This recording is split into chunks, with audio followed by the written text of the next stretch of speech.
Good morning વિદ્યાર્થી મિત્રો. Last લેક્ચરમાં આપણે એડિટિંગ ટોપિકની અંદર એમાં પાછો પહેલો ટોપિક આર્ટિકલ વિશે સમજૂતી મેળવેલી હતી. આર્ટિકલ એ એન અને ધ. ત્યાર પછી એડિટિંગનો જે બીજો ટોપિક છે પ્રેપોઝિશન, એના વિશે સમજૂતી મેળવવાના છીએ. અહીંયા શબ્દ આપેલો છે પ્રી અને પોઝિશન. તો પ્રી નો અર્થ થાય છે અગાઉનું અને પોઝિશન નો અર્થ થાય છે સ્થાન. હવે પ્રેપોઝિશન છે એ એક એવો શબ્દ છે કે જે નામ અથવા તો સર્વનામની પહેલા વપરાય છે અને એ નામ અથવા સર્વનામનો બીજી કોઈ વસ્તુ છે, વ્યક્તિ છે, કર્તા છે, ક્રિયાપદ છે કે વિશેષણ છે, એ બંને વચ્ચેનો સંબંધ કેવા પ્રકારનો છે એ દર્શાવવા માટે વપરાતો શબ્દ છે, જેને આપણે પ્રેપોઝિશન કહીએ છીએ. ગુજરાતીની અંદર પ્રેપોઝિશનની જરૂરિયાત પડતી નથી, પરંતુ અહીંયા દાખલા તરીકે એક વાક્ય જોઈએ આપણે કે I met him at the school, કે હું તેને સ્કૂલે મળ્યો. તો અહીંયા him છે એ શું છે? સર્વનામ છે, અથવા તો અહીંયા નામ પણ હોઈ શકે છે. અને the school એ એક સ્થળ છે અથવા તો વસ્તુ કહીએ. અને અહીંયા એટ છે ને એ પ્રેપોઝિશન છે. તો પ્રેપોઝિશન છે એ એક એવો શબ્દ છે કે જે સર્વનામ અને સ્થળ, વસ્તુ, વ્યક્તિ, ક્રિયાપદ કે વિશેષણ બંને વચ્ચેનો સંબંધ શું છે અથવા તો કઈ જગ્યાએ આવેલું છે એ દર્શાવવા માટે વપરાતો શબ્દ છે, જેને આપણે કહીએ છીએ પ્રેપોઝિશન. હવે પ્રેપોઝિશન તો ઘણા બધા પ્રકારના છે. આમ જોઈએ તો આપણે અભ્યાસક્રમની અંદર 28 પ્રેપોઝિશન શીખવાના છે, પરંતુ આ પ્રેપોઝિશનો છે એ ઘણા બધા પ્રેપોઝિશન એવા પ્રકારના છે કે જે સ્થળ અને સમય દર્શાવવા માટે વપરાતા હોય. મોટા ભાગના પ્રેપોઝિશનો એવા છે કે સ્થળ અને સમય દર્શાવવા માટે વપરાય છે, પરંતુ કયા સમયે કયો પ્રેપોઝિશન વાપરવો ન્યા ડિફિકલ્ટી થાય છે. આમ જોઈએ ને તો ગુજરાતી તમે ભાષાંતર કરશો ને તો અર્થ તો એ જ થવાનો છે, પરંતુ નિયમ પ્રમાણે અમુક જગ્યાએ જ અમુક પ્રેપોઝિશન વપરાય છે. જો એ તમને ખબર નહીં હોય તો તમે 100% ભૂલ કરી બેસશો. એટલે આ નિયમોને જાણવા આપણા માટે ખાસ જરૂરી બની જાય છે. તો હવે પહેલો પ્રેપોઝિશન જોઈએ છે. પહેલું પ્રેપોઝિશન છે એ છે એટ. આ એટ પ્રેપોઝિશન છે એ પ્રેપોઝિશનના 5 ઉપયોગો છે. જો પહેલો ઉપયોગ જોઈએ તો સ્થળ દર્શાવવા માટે વપરાય છે. બીજો ઉપયોગ છે એ સમય દર્શાવવા માટે વપરાય છે. ત્યાર પછી દિશા સૂચવવા માટે વપરાય છે. ત્યાર પછી વિષય પરનું પ્રભુત્વ દર્શાવવા માટે વપરાય છે. અને નાનું ગામ કે પછી નાનું શહેર એને દર્શાવવા માટે વપરાય છે. આ પ્રેપોઝિશન એટ ના 5 ઉપયોગો છે. સ્થળ માટે વાપરી શકાય, સમય માટે વાપરી શકાય, દિશા સૂચવવા માટે પણ વપરાય છે અને કોઈ વિષય પરનું પ્રભુત્વ દર્શાવવા માટે પણ વપરાય છે. આ બધા જ એક એક ઉદાહરણ જોઈએ એટલે તમને ખ્યાલ આવી જશે. દાખલા તરીકે the children will play at the garden. બાળકો બગીચે રમશે. આપણે કોઈ સ્થળ દર્શાવવા માટે ગુજરાતીમાં આપણે એમ કહીએ ને સ્કૂલ, બરોબર. તો સ્કૂલ શબ્દ છે તો એને આપણે ગુજરાતીમાં સ્કૂલે એમ બોલશું. પછી આપણે ગમે તે સ્થળ હોય, બગીચો હોય તો આપણે કહીશું બગીચે ગા. ત્યાર પછી વર્ગખંડમાં હોય તો વર્ગખંડે એવો શબ્દ બોલીએ છીએ. પરંતુ અંગ્રેજીની અંદર એવો શબ્દ ગાર્ડને એવો શબ્દ નથી થતો. તો ન્યા પ્રેપોઝિશન વપરાય છે એટ.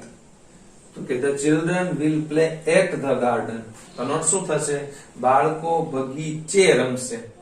મતલબ કોઈ સ્થળ દર્શાવવા માટે વપરાયું છે. આપણે જ્યારે ફંક્શન શીખતા હતા ત્યારે આપણે કીધું હતું બે ફંક્શન વપરાય, ડિસ્ક્રાઇબિંગ પ્લેસ અને એક ડિસ્ક્રાઇબિંગ એક પ્લેસ વપરાતું હતું. તો પ્લેસ ક્યારે વપરાય? રિલેટિવ પ્રોનાઉન્સ તરીકે which અથવા તો where વપરાયું હોય છે ત્યારે ડિસ્ક્રાઇબિંગ પ્લેસ વપરાય છે. અને બીજું હતું ડિસ્ક્રાઇબિંગ લોકેશન. તો લોકેશન ક્યારે વપરાય?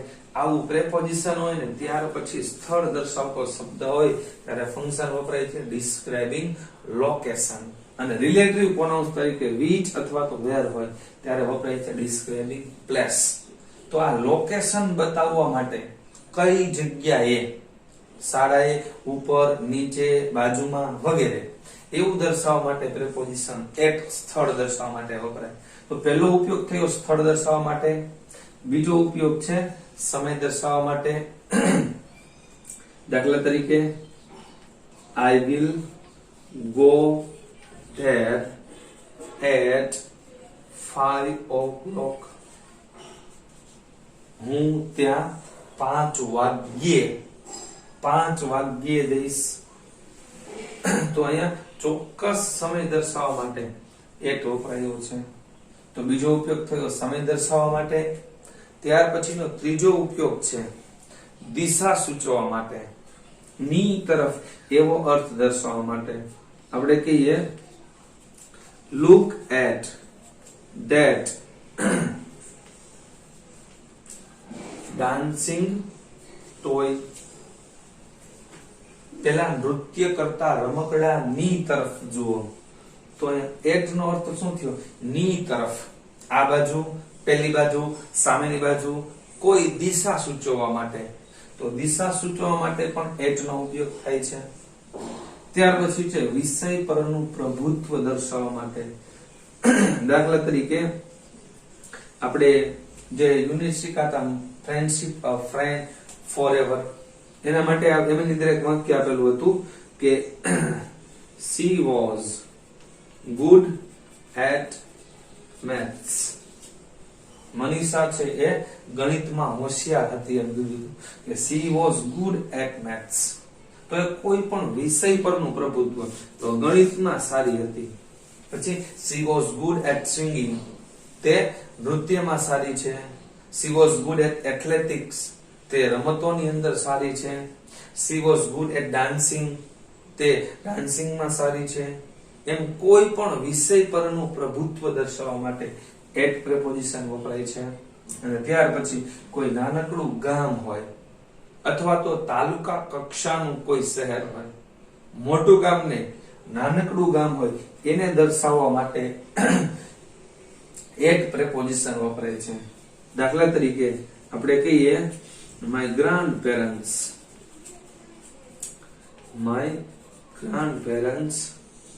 live at Rampur. કે મારા દાદા દાદી રામપુરમાં રહે છે. તો રામપુર એ શું થયું? નાનકડું ગામ.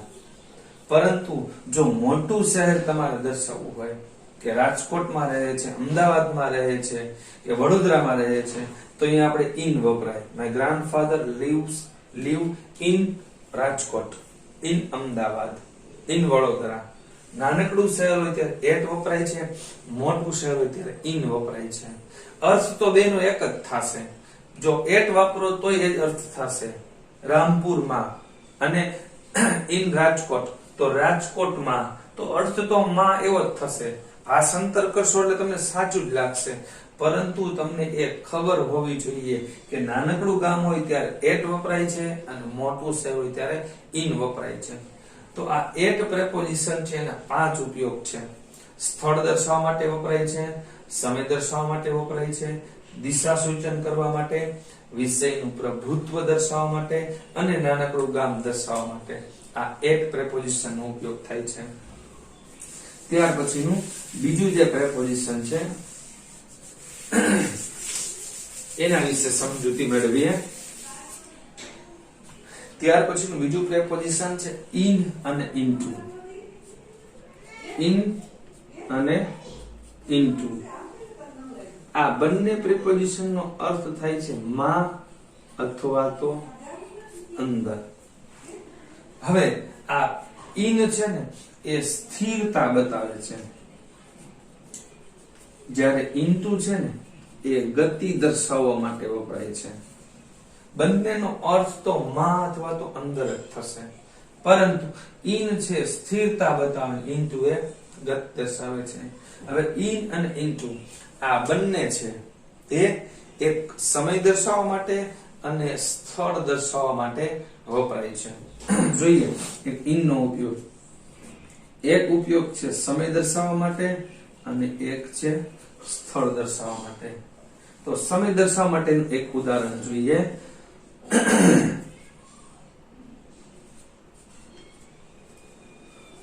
She goes to temple in the morning. તેણી સવારે મંદિરે જાય છે.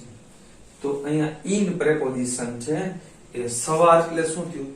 સમય. સમયને દર્શાવવા માટે વપરાય છે. પરંતુ કોઈ ઘડિયાળનો ચોક્કસ સમય હોય, 5 વાગ્યે મંદિરે જાય છે, તો શું કહેવાય? at 5 o'clock, at 11 o'clock. પરંતુ સવારે, બપોરે, સાંજે એવો સમય દર્શાવો ત્યારે શું વપરાય છે? ઇન. પછી કોઈ મહિનાનું નામ હોય તો શું કહી શકાય? In March. પછી કોઈ સાલનું નામ હોય ત્યારે કહી શકાય ઇન 2020. પરંતુ ઘડિયાળનો જ્યારે સમય બતાવવો છે ત્યારે તમારે શું વાપરવાનું થાય છે? એટ વપરાય છે.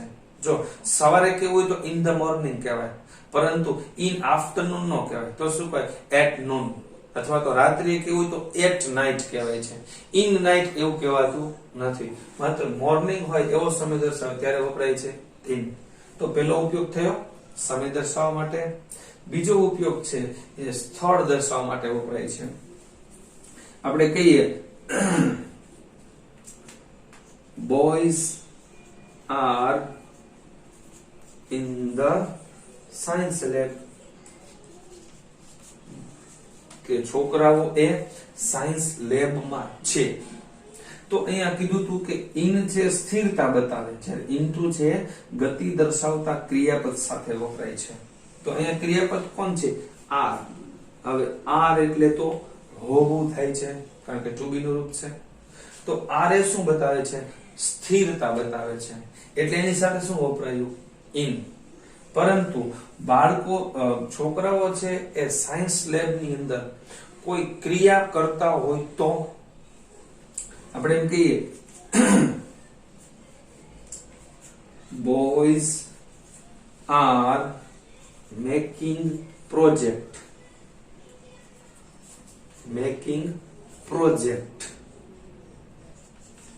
into science lab. તો અહીંયા ક્રિયાપદ કોણ છે? મેક. મેક એટલે બનાવવું. તો કોઈ પણ ક્રિયા બનાવવી એ સ્થિરતા બતાવે છે કે ગતિ બતાવે છે? હા, ગતિ બતાવે છે. એટલે શું વપરાયું? ઇન્ટુ. કે જો boys are making project into the science lab, કે બાળકો સાયન્સ લેબમાં પ્રોજેક્ટ બનાવી રહ્યા છે. તો જો અહીંયા ઇન છે એનો અર્થ માં જ થાય છે, અને ઇન્ટુ આપેલો છે એનો અર્થ પણ માં થાય છે. પરંતુ જ્યારે ક્રિયાપદ સાથે અંદર એવો અર્થ બતાવવો હોય ત્યારે ઇન્ટુ વપરાય છે, અને સ્થિરતા દર્શાવતું ક્રિયાપદ હોય કે છે ખાલી એવી દર્શાવવું હોય ત્યારે શું વપરાય છે? ઇન વપરાય છે. તો આ બીજો ઉપયોગ થયો ઇન અને ઇન્ટુ નો. ત્યાર પછી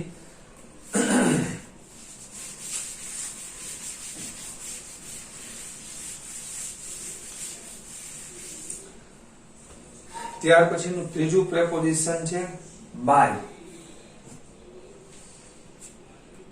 સામાન્ય રીતે બાય નો અર્થ થાય છે દ્વારા, કોઈ પણ વ્યક્તિ, વસ્તુ કે પદાર્થ દ્વારા.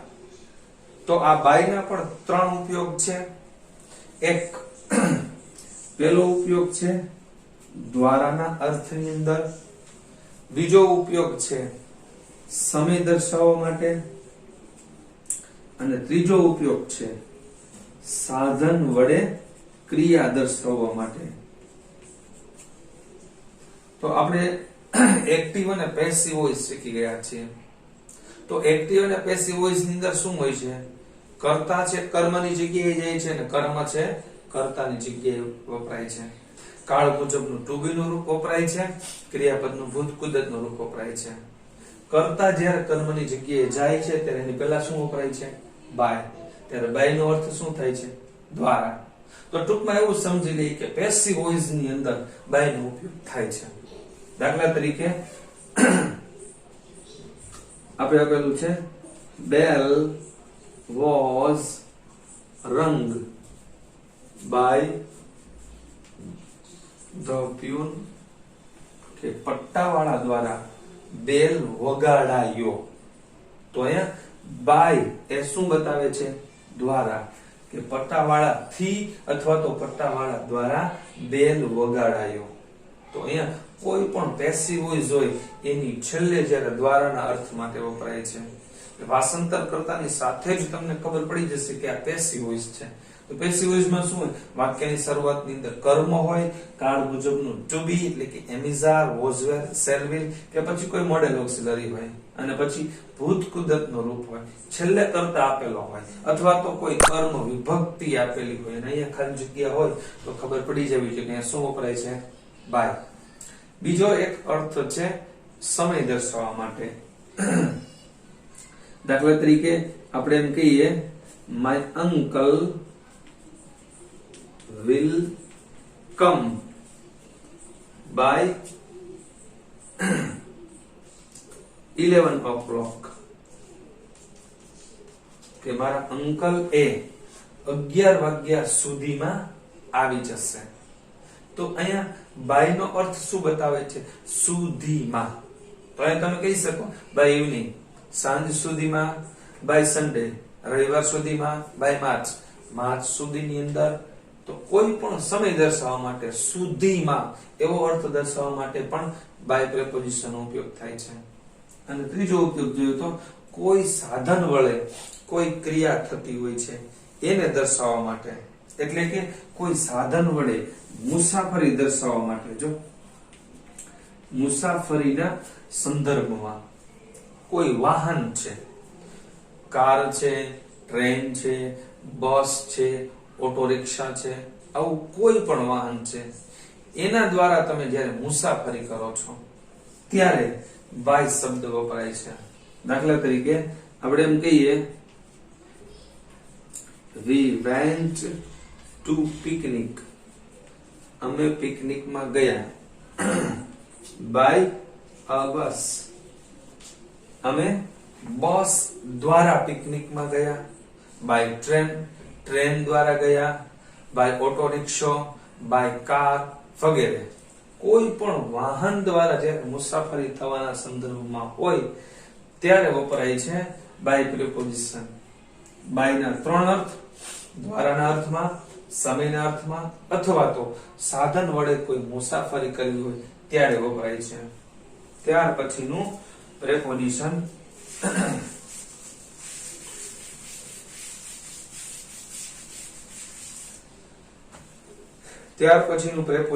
છે with.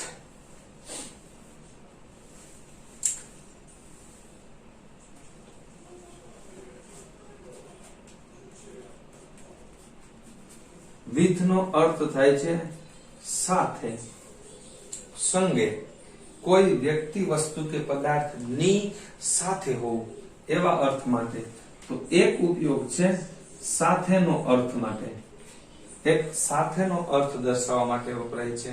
અને બીજું કોઈ સાધન વડે જ્યારે ક્રિયા થાય છે ત્યારે, સાધન વડે ક્રિયા દર્શાવવા માટે. જો બાય છે એ વાહન દ્વારા અથવા તો સાધન દ્વારા મુસાફરીના સંદર્ભમાં વપરાય છે. જ્યારે with છે એ કોઈ પદાર્થ કે વસ્તુના મદદથી કોઈ ક્રિયા થાય છે એના અર્થમાં વપરાય છે with. તો આપણે કહીએ કે I go to school, હું શાળાએ જાઉં છું with my friends, કે હું મારા મિત્રોની સાથે શાળાએ જાઉં છું. તો અહીંયા with નો અર્થ શું છે? ની સાથે અથવા તો સંગાતેના અર્થમાં વપરાયેલું છે. ત્યાર પછી બીજો જે ઉપયોગ છે, કોઈ પણ સાધન વડે કોઈ ક્રિયા થાય છે. દાખલા તરીકે આપણે કહીએ she cut an apple with a knife, કે તેણીએ ચપ્પુની મદદથી અથવા તો ચપ્પુથી. તો ચપ્પુ એક શું છે? સાધન, અને એ ચપ્પુનો ઉપયોગ કરી અને એને સફરજન કાપ્યું. તો કોઈ પણ સાધન વડે જ્યારે કોઈ ક્રિયા થાય ત્યારે શું વપરાય છે? with. કોઈ વસ્તુનો ઉપયોગ કરીને તમે કોઈ ક્રિયા કરતા હોય, અથવા આમ કહીએ કે he cuts the tree with an axe, કે તે કુવાડીની મદદથી અથવા તો કુવાડીથી વૃક્ષ કાપે છે. તો કોઈ ક્રિયા કોઈ સાધનથી થાય છે ત્યારે એનો ઉપયોગ થાય છે with. તો with ના બે ઉપયોગ, એક સાથેનો અર્થ સૂચવે છે અને બીજો સાધન વડે કોઈ જ્યારે ક્રિયા થતી હોય છે ત્યારે with વપરાય છે. ત્યાર પછીનું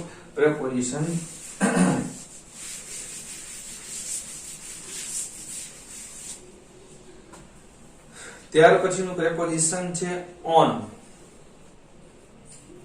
પાંચમું પ્રેપોઝિશન છે on.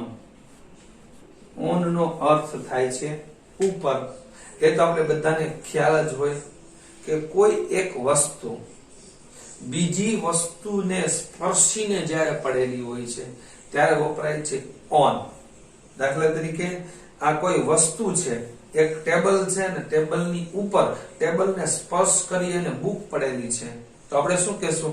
The book is on the table, કારણ કે ટેબલને સ્પર્શ કરી અને પડેલી છે. તો તમારી કોઈ વાહનની ચાવી છે એ ફ્રીજ ઉપર પડેલી છે, એટલે કે ફ્રીજને સ્પર્શ કરેલી છે, તો શું કહેશું? The key is on the fridge. તો ચાવી છે ફ્રીજની ઉપર છે, પરંતુ એ ફ્રીજને સ્પર્શ કરેલી હોવી જોઈએ, ત્યારે એનો અર્થ વપરાય છે એક on. તો એક ઉપરના અર્થમાં વપરાય છે. દાખલા તરીકે આપણે કહીએ books are on the table, કે બુકો એ ટેબલની પર છે અથવા ટેબલની ઉપર છે. તો બુક અને ટેબલ બંને એકબીજાને સ્પર્શેલા હોય છે ત્યારે આ અર્થ તો બધાને ખ્યાલ જ હોય છે કે આ એ on એટલે ઉપરના અર્થમાં વપરાય છે. ત્યાર પછી on નો એક બીજો ઉપયોગ છે એ નિશ્ચિત સમય દર્શાવવા માટે વપરાય છે. નિશ્ચિત સમય દર્શાવવા માટે આપણે કહીએ છીએ we will meet on Sunday, કે આપણે રવિવારે મળશું. on Monday, on March. તો કોઈ સમય દર્શાવવા માટે on નો ઉપયોગ થાય છે.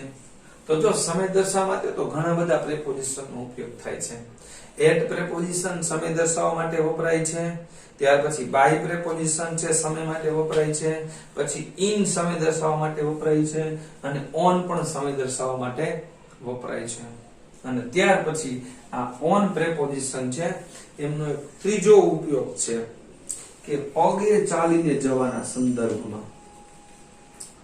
પગે ચાલીને જવાના સંદર્ભમાં કે કોઈ પણ વ્યક્તિ પગપાળા જ્યારે જાય છે ત્યારે, દાખલા તરીકે my friends go to school on foot, કે મારા મિત્રો શાળાએ ચાલીને જાય છે. ઓન ફૂટ એટલે ચાલીને જાય છે. એટલે પગપાળા જ્યારે કોઈ પણ મુસાફરી કરવાનું હોય ત્યારે ઓન વપરાય છે. પરંતુ તમારે જ્યારે કોઈ વાહન દ્વારા મુસાફરી કરવાના સંદર્ભમાં વપરાયું હોય ત્યારે આપણે શું કહીશું? By a car. On a car એમ નથી કહેવાતું, કારની ઉપર એમ નથી કહેવાતું. પગે ચાલીને જવું હોય ત્યારે ઓન વપરાય છે, અને વાહન દ્વારા જ્યારે જવાનું થતું હોય છે ત્યારે બાય વપરાય છે. ત્યાર પછીનું પ્રેપોઝિશન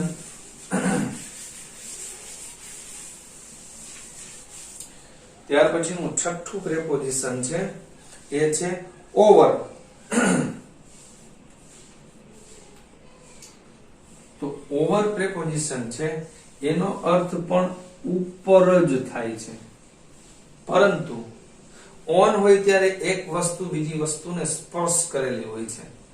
જ્યારે ઓવર એટલે કોઈ પણ વસ્તુ હવામાં લટકતી, ઘૂમતી કે પછી ટીંગાયેલી હોય ત્યારે વપરાય છે ઓવર પ્રેપોઝિશન. દાખલા તરીકે જો આ બુક છે, કોઈ બુક હોય એ મારા હાથની ઉપર હોય તો શું કહેવાય? આ ચોક છે મારા હાથને સ્પર્શ કરેલી છે તો આપણે શું કહેશું? The chalk is on the palm. હથેળી પર છે. પરંતુ આ ચોકને આટલે ઊંચે હું પકડી રાખું છું તો હથેળીની ઉપર જ ચોક છે તો શું કહેવાશું? કારણ કે વચ્ચે ગેપ છે, એને સ્પર્શ કરેલી નથી, છતાંય આપણે શું કહેશું? ઉપર છે. આમ હોય તો ઉપર કહેશું, અને વચ્ચે જગ્યા હોય તો પણ ઉપર જ કહેશું.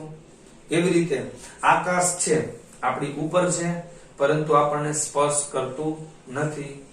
કોઈ છત નીચે આપણે ઊભા હોય તો આપણા મસ્તક પર બરોબર પંખો આવતો હોય તો શું કહેશું? પંખો મારા માથા ઉપર છે પરંતુ મસ્તકને સ્પર્શ કરેલો નથી. તો જ્યારે કોઈ વસ્તુ સ્પર્શ કરેલી હોય ત્યારે ઓન વપરાય છે, અને વચ્ચે ગેપ હોય ત્યારે શું વપરાય છે? ઓવર. દાખલા તરીકે birds fly, the birds fly over the river. પક્ષીઓ નદીની ઉપર ઉડે છે પણ નદીને સ્પર્શ કરેલા નથી. ત્યાર પછી આપણે કહીએ fan is over my head, કે પંખો એ મારા મસ્તકની ઉપર છે પરંતુ મસ્તકને સ્પર્શ કરેલો નથી. એક નજીવો ફેર. ઓન હોય એટલે સ્પર્શ કરેલું, અને ઓવર હોય એટલે સ્પર્શ કર્યા વગરનું, પણ ઉપર હોય એવા અર્થની અંદર વપરાય છે. ત્યાર પછી હજુ એક પ્રેપોઝિશન લઈ લઈએ. સાતમું પ્રેપોઝિશન છે above. એટલે ત્રણે ત્રણ સાથે આવી જાય. above નો અર્થ પણ ઉપર જ થાય છે. પરંતુ કોઈ પણ વસ્તુ છે એની સીધી રેખામાં કોઈ વસ્તુ ટીંગાળેલી કે લટકાળેલી હોય ત્યારે તો આપણે શું કહીએ છીએ? above. દાખલા તરીકે કોઈ દિવાલ છે, દિવાલની બાજુમાં સોફા લગાવેલો છે અને સોફાની ઉપર ઘડિયાળ લગાવેલી છે તો આપણે શું કહેશું? કે ઘડિયાળ ક્યાં છે? તો આપણે શું કહેશું? સોફાની ઉપર છે. પરંતુ એક જ સીધી રેખામાં છે. એ દિવાલ ઉપર જ્યારે ટીંગાળેલી કે લટકાળેલી છે ત્યારે એક જ સીધી રેખાની અંદર છે, અને ટીંગાળેલી કે લટકાળેલી છે ત્યારે શું વપરાય છે? above વપરાય છે. ઉદાહરણ જોઈએ.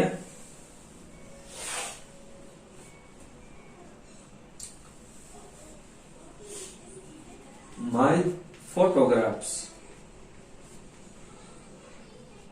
My photograph is above the calendar. એક સીધી દિવાલ છે, એ દિવાલની અંદર અહીંયા નીચે છે કેલેન્ડર છે, આવી ચોરસ દિવાલ છે, અહીંયા કેલેન્ડર છે અને એની ઉપર આ ફોટોગ્રાફ લગાવેલો છે, વચ્ચે જગ્યા છે. તો આ શું છે? કેલેન્ડર છે ને આપણો ફોટો છે. બંને એક જ દિવાલ પર લગાવેલા છે તો શું કહેશું?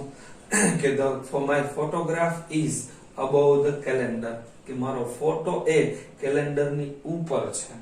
બરોબર છે. ધારો કે આ બ્લેક બોર્ડ છે, બરોબર. બ્લેક બોર્ડની ઉપર અહીંયા મેં એક નાનકડી ઘડિયાળ લગાવેલી હોય તો શું કહેવાય કે the clock is above the black board, કે ઘડિયાળ એ બ્લેક બોર્ડની ઉપર છે, કારણ કે આ સમાંતર જે સપાટી છે એના ઉપર લગાવેલી છે. તો 3 પ્રેપોઝિશન એવા છે, એક ઓન, ઓવર અને અબોવ. ત્રણે ત્રણનો અર્થ ઉપર જ થાય છે. ઓન હોય ત્યારે સ્પર્શ કરીને, ઓવર હોય ત્યારે વચ્ચે જગ્યા છે, અને અબોવ હોય ત્યારે સીધી રેખાની અંદર એક વસ્તુની ઉપર બીજી વસ્તુ જ્યારે ટીંગાળેલી હોય છે ત્યારે અબોવ વપરાય છે. તો આજે આપણે આ લેક્ચરની અંદર કુલ 7 પ્રેપોઝિશનો વિશે સમજૂતી મેળવ્યા છીએ. નેક્સ્ટ લેક્ચરની અંદર જ્યારે પાછા મળીશું ત્યારે હજુ હવે પછીના જે પ્રેપોઝિશનો છે એમના વિશે સમજૂતી મેળવવાના છીએ. કંટાળી જતા નહીં, કારણ કે આ ટોપિક થોડો વધુ સમય સુધી ચાલે એવા પ્રકારનો છે, પરંતુ તમારા માટે ખાસ અગત્યનો છે.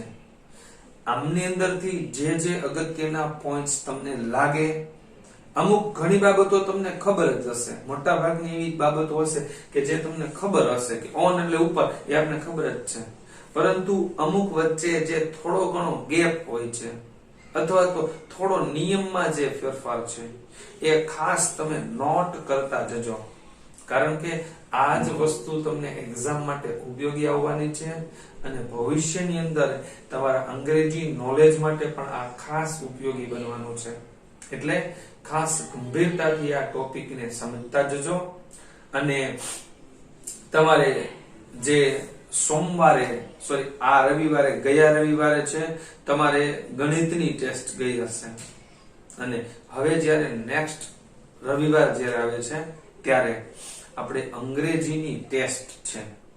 તો એ ટેસ્ટ કેટલા માર્ક્સની હશે, કેવા પ્રકારની હશે, એમનો કોર્સ શું હશે, એ બધું જ હું તમને આ વિડીયોની સાથે મોકલાવું છું.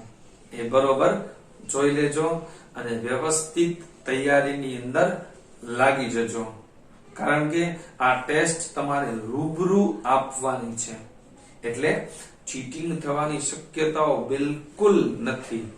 એટલે તમારે ન્યા જ આપવાના છે, અને ન્યા તમારા વાસ્તવિક માર્ક્સની તમને ખ્યાલ આવશે અને અમને પણ ખ્યાલ આવશે કે તમે લોકો ઘરે કેવા પ્રકારની તૈયારી કરો છો. બરોબર છે. બીજી ચર્ચા નથી કરતા, અત્યારે અહીંયા સુધી રાખીએ છીએ. ફરીથી મળીશું. Bye bye.